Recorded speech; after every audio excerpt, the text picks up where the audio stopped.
Happy Asexual Awareness Week. Your ace author is still working on and still wanting to publish a cozy fantasy story where a non-binary elf traveling in a circus discovers their own asexuality. Writing a book with an asexual protagonist who uncovers this aspect of themselves is something that I have wanted to do probably since I read Loveless by Alice Oseman, which is one of 3 books that I have read that made me feel valid about my asexual identity. You can check out the Pride Month video on asexual books that I did to find more recommendations that fall in this category. But if I've had this idea in my head for so long, why is it taking me so long to write? Aside from me having about 15 other stories that I do want to write that are just bouncing around in my head like some kind of chaotic pinball machine. Well, one of the reasons is the reason I'm making this video in the first place. I've decided to talk about the difficulties of ace representation for Ace Week.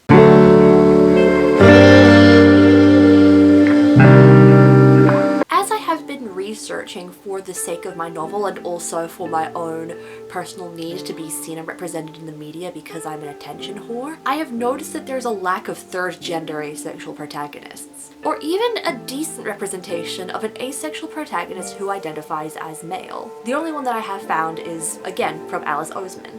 She nails it. Why aren't more people nailing it? And also, yes, I have yet to watch BoJack Horseman. These thoughts have led me into a rabbit hole about exploring the representation of asexuals, particularly why asexual protagonists aren't seen as much in the media as other protagonists of queer identities. Todd from BoJack Horseman is the only one that I can think of that has gone so mainstream, and he's not even the main protagonist. It appears to be a struggle to represent the asexuals well, even in less mainstream forms of media. So I came up with a few reasons why we, as usual, are having to fight to be visible. We're in the infant stages. Compared to other queer identities, asexuality is very much in its infant stages. Many people are still learning that this identity exists and what it means. And there's even a lot of discourse within ace communities to learn what it actually means. This was so much so that in the 2010s, Tumblr literally went to war as to whether or not ace people should be included in queer spaces, particularly with a lens on straight and cis ace people. Asexuality is a very modern term, one that even in the 20th century was existing, but more so as a medical term, a condition to be treated if either yourself or your partner was unhappy with how you were behaving in bed. Compare that with gay and transgender identities.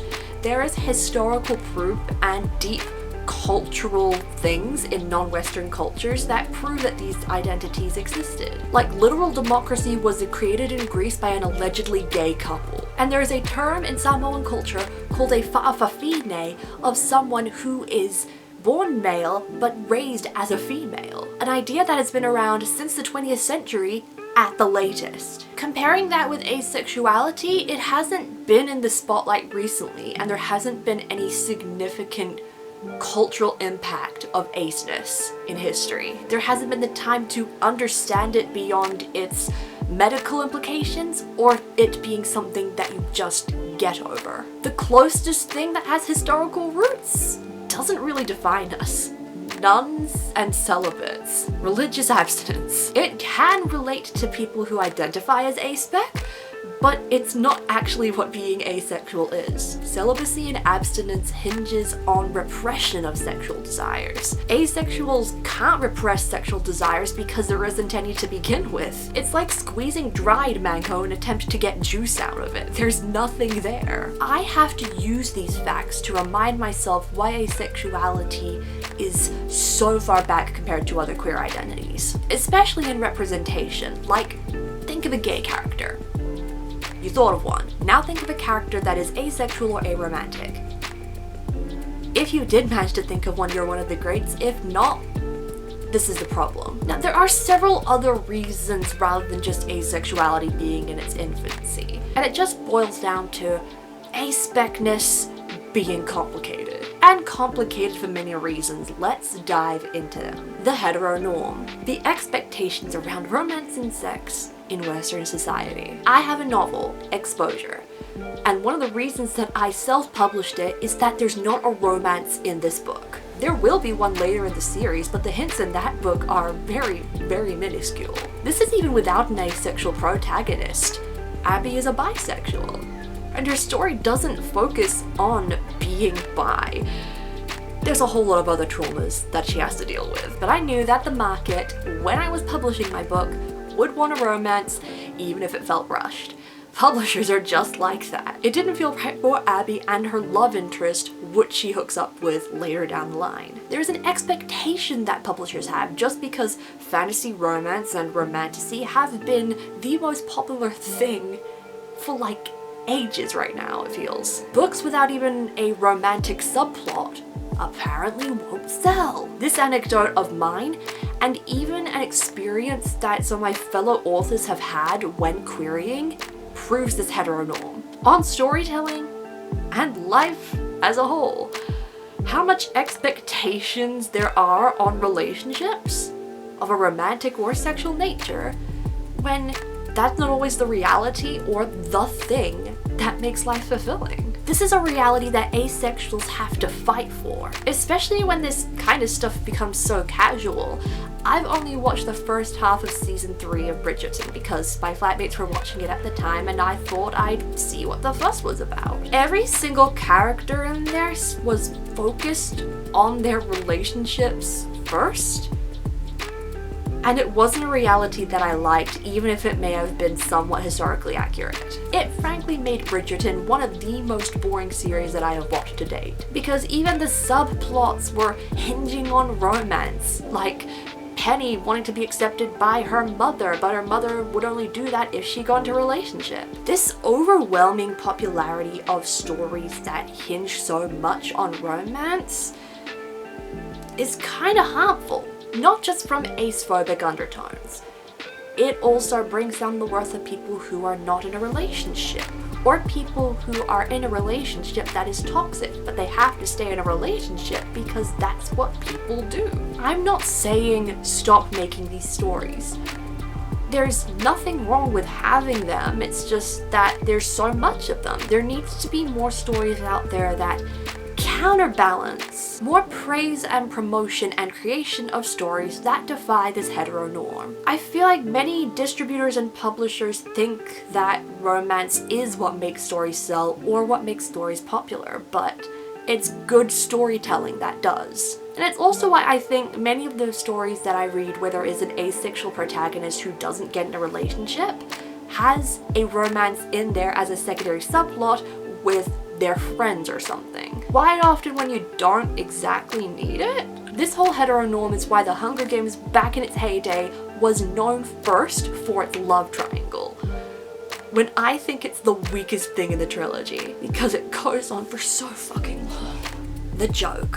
Feeding off the het norm, we need to talk about what seems like harmless jokes that appear in the media. The likely first depiction of an asexual on television was in a segment on The Late Late Show called Sebastian the Asexual Icon, which was clearly written by people who did not know what asexuality actually was, and many of the jokes and punchlines that hinged on that. When writing and researching the script for this video, I decided to give it a watch, and Craig Kilborn's portrayal is... One of the lines was, "I was seeing a therapist until he shot himself." Like, what the fuck? Many of those jokes did not make any sense, and people still laughed at them, leading off of that into sitcom territory. Many people consider Sheldon Cooper to be asexual. Here's what I hate about that. Quite often his disgust, lack of knowledge, or disinterest in sexualized things is laugh-tracked. We are labeling these behaviors as unnatural by laugh-tracking them, or even laughing along ourselves. 2, while he does get a partner who does somewhat support his asexuality, and he does make the choice to have sex with Amy. Not me, the character. There's no more discussion about whether or not he liked it or the kinds of boundaries that he wants to have. His relationship just becomes straight het norm. To some, this may appear as a demisexual sort of portrayal, but In reality, I think it's just forcing a het norm, and it's just labeling it as Sheldon never having found the right person. We all know that excuse, don't we, fellow aces and errors? In short, we are basically following Sheldon Cooper's arc in The Big Bang Theory from asexual to cured, while making fun of asexual experiences and a bunch of other minority identities that he is a bad portrayal of, even though he's not being labeled as them. It is extremely unfunny to me to make that such a consistent thing. Sitcoms have a very rocky relationship with portraying any minority, so especially non-straight and non-cis, so it makes sense that asexualities got made fun of, but it still doesn't feel good. Jokes about asexualities closely relate to another difficulty, so we're gonna move on to that one and sort of talk about the two of them in unison. The alienation. What happens when you apply asexual qualities to non-humans? You get a dumpster fire. The ace community particularly gets enraged when the only asexual character in a fantasy show is an alien race, a fantasy race, or a robot. Your Spocks and your Datas. The characters where anything sexually related either makes them uncomfortable, or it goes over their heads, or they react in the most monotonous way. The reason is because they are not human, and it's their racial experience to not have that kind of stuff happen inside of their bodies. So you're basically saying that asexuals aren't human? Just because we don't get feelings when doing sexual things and we're not attracted to anybody in that way? Like, yeah, it's common for non-humans to be asexual. It's literally how jellyfish reproduce. But at the same time, it's natural for dogs to be gay. There's definitely an asexual dog out there, so if there's a gay human, you can have an ace human. These portrayals sting more when the character is just very much a no personality. They have no empathy whatsoever. That is the biggest lie around, and I am walking proof of that. I literally cried 4 times this past week. This kind of stuff and the jokes that I mentioned earlier is calling aceness unnatural when an estimated 1% of the population at a minimum is asexual. A minimum. That's like at least 80 million people who are asexual on this planet right now. And you're making fun of them or making negative commentary on them without realizing. As mentioned before, I hate these kinds of portrayals more because it's being written by people who have never met an asexual person in their life and likely didn't have anybody asexual to consult. Like, these characters are either robotic or they show no emotions. A lie. Or they know nothing about sex and how it works.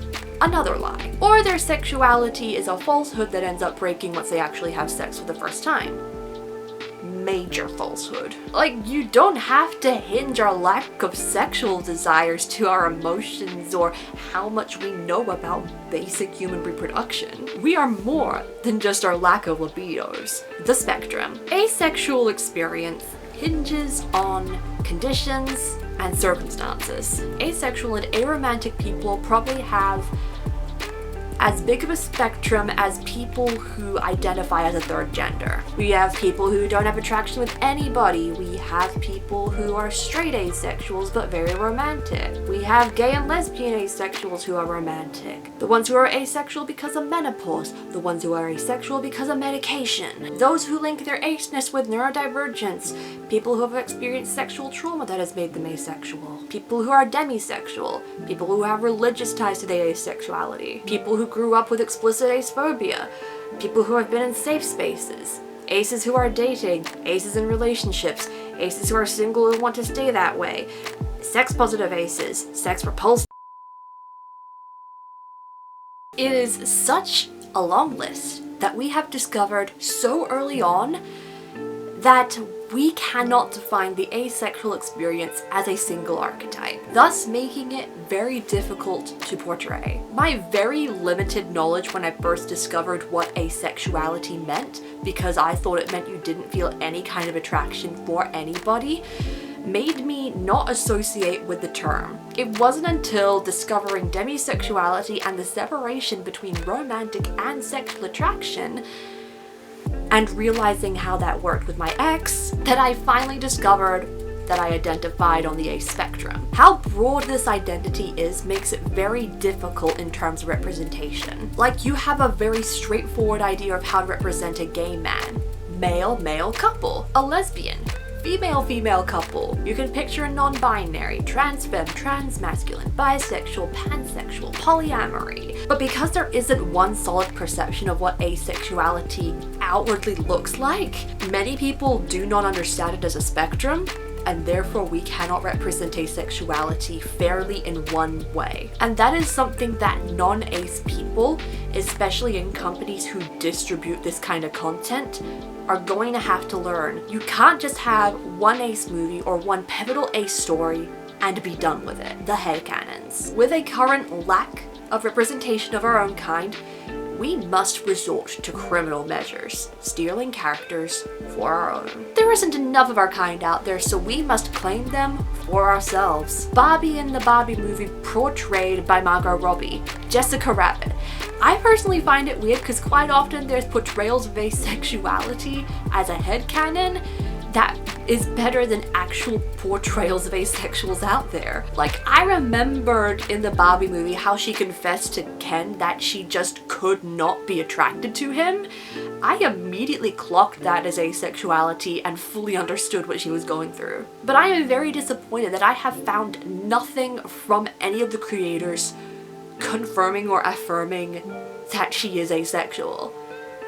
If you have, please direct me to the right place. But like, this is what we have to go through to find good people in ace media. Disappointment and headcanons. And why we turn to forms of media that are less mainstream for us to find these people. But when will it be our turn to have an entire movie dedicated to the asexual experience being shown in major theaters across the world? I'm hoping soon, because Heartstopper is by the same author as Loveless, and to have Loveless adapted would be a godsend. So in the meantime, I am searching for other places to find my people and writing stories that feature my people too. I already have an asexual character in Exposure, Kyrie, but I think I'd want to have a moment later in the series where her identity gets explored in the right sort of setting, because it's not mentioned in the first book that she is ace. And I vow that in every book that I'm going to write, at least one character will outwardly identify themselves as asexual in the appropriate setting. Because now I understand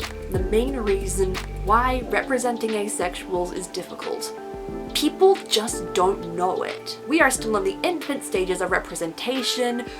We are constantly getting made fun of and dehumanized, and the asexual experience is far too broad for people to understand in just a single depiction. So that's why this asexual week, be like me and don't shut the fuck up about being asexual.